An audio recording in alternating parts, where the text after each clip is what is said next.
In the previous lesson, we looked at opening up individual images, like, 5 or 6 different ways we could do that. We do have options if we're going to open up multiple images, and let's start with the desktop, because we have a problem here. This image is a JPEG that opens in Preview. These will open up in Photoshop, even though one's a TIFF.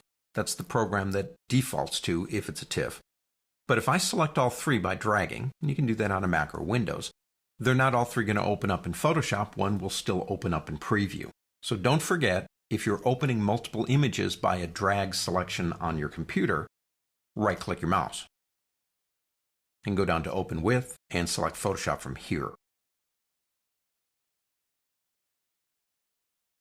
And there they are. All 3 are nice and open in Adobe Photoshop. Let's go ahead and close them down. Now here's a trick you might not know about opening multiple images somewhere outside of, say, the bridge. If I come to File, Open,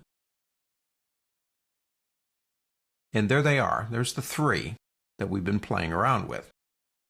Most people will open one at a time because they're in the Open dialog box and they don't realize that if they hold down their Control key, that's the Apple key on a Mac, same key, different name, they can actually select non-contiguous, or they could go and select all 3. Now don't forget the difference between the Control key and the Shift key.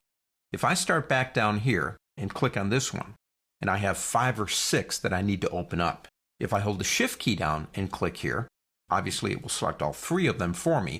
But if I want to select 1 or 2 and they're not in order, non-contiguous files, I can select this one by holding the Control key down and then select any others that I want.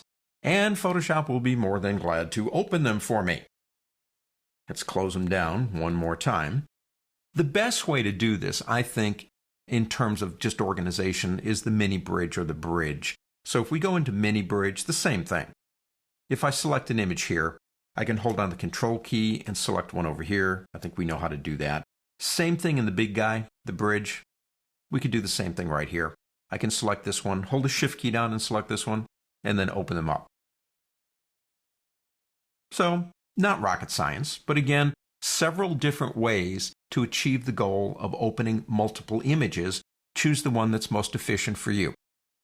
On to the next.